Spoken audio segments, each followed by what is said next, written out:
പശ്ചിമ ബംഗാളിൽ സമഗ്ര വികസനത്തിനും സുരക്ഷയ്ക്കും മുൻതൂക്കം നൽകി ബിജെപിയുടെ തെരഞ്ഞെടുപ്പ് പ്രകടന പത്രിക കൊൽക്കത്തയിൽ നടന്ന ചടങ്ങിൽ കേന്ദ്ര ആഭ്യന്തരമന്ത്രി അമിത്ഷാ പുറത്തിറക്കി. മമതാ ഭരണത്തിലെ അഴിമതിയും അക്രമവും അവസാനിപ്പിക്കുമെന്നും അധികാരത്തിലെത്തിയാൽ 6 മാസത്തിനുള്ളിൽ ഏകീകൃത സിവിൽ കോഡ് നടപ്പിലാക്കുമെന്നും അമിത്ഷാ വ്യക്തമാക്കി. സ്ത്രീകൾക്കും സാധാരണക്കാർക്കും വൻ സാമ്പത്തിക സുരക്ഷയാണ് ബിജെപി വാഗ്ദാനം ചെയ്യുന്നത്. മാതൃശക്തി പദ്ധതിയിലൂടെ സംസ്ഥാനത്തെ ഓരോ അമ്മമാർക്കും പ്രതിമാസം 3000 രൂപ ബാങ്ക് അക്കൗണ്ടിൽ നേരിട്ടെത്തും. കൂടാതെ സംസ്ഥാനത്ത് തടഞ്ഞുവച്ചിരിക്കുന്ന ആയുഷ്മാൻ ഭാരത് ഉൾപ്പെടെയുള്ള കേന്ദ്ര പദ്ധതികൾ ഉടനടി നടപ്പിലാക്കും. സർക്കാർ ജീവനക്കാർക്കായി 45 ദിവസത്തിനുള്ളിൽ 7ാം ശമ്പള കമ്മീഷൻ നടപ്പിലാക്കുമെന്ന ഉറപ്പും സങ്കല്പപത്ര പുറത്തിറക്കി കൊൽക്കത്തയിൽ നടന്ന ചടങ്ങിൽ കേന്ദ്ര ആഭ്യന്തരമന്ത്രി അമിത്ഷാ നൽകി. कृषि बर्बाद होने से कई प्रकार की आशंकाओं से घिरे किसान को एक नया मार्ग दिखाएगा. बेरोजगार युवा और भय से त्रस्त महिलाओं को भी एक नया मार्ग दिखाएगा. बंगाल की संस्कृति के हाथ से चिंतित, बंगाल संस्कृति के गौरव की अनुभूति करने वाले हर नागरिक को एक नई आशा और नया भरोसा देगा. और नरेंद्र मोदी जी के विकसित भारत की जो कल्पना है उसमें विकसित भारत का रोड मैप भी ये संकल्प पत्र बंगाल की जनता के सामने रखेगा.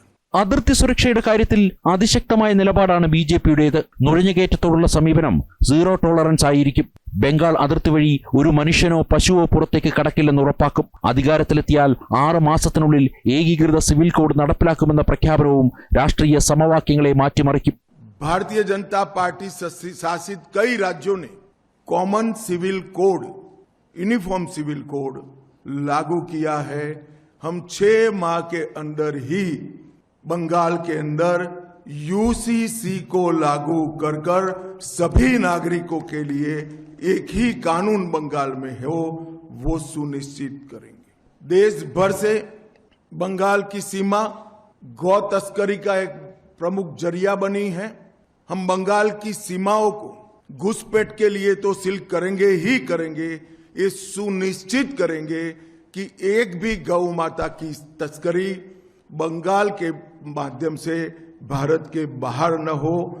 इसको कठोरता के साथ हम सुनिश्चित करेंगे. രാഷ്ട്രീയ കൊലപാതകങ്ങളും അക്രമങ്ങളും അന്വേഷിക്കാൻ സുപ്രീം കോടതി റിട്ടയർഡ് ജസ്റ്റിസിന്റെ നേതൃത്വത്തിൽ കമ്മീഷൻ രൂപീകരിക്കും. ബംഗാളിന്റെ സാംസ്കാരിക പ്രതാപം വീണ്ടെടുക്കുമെന്നും അഴിമതിയില്ലാത്ത ഭരണം ഉറപ്പാക്കുമെന്നും അമിത്ഷാ ഓർമ്മിപ്പിച്ചു.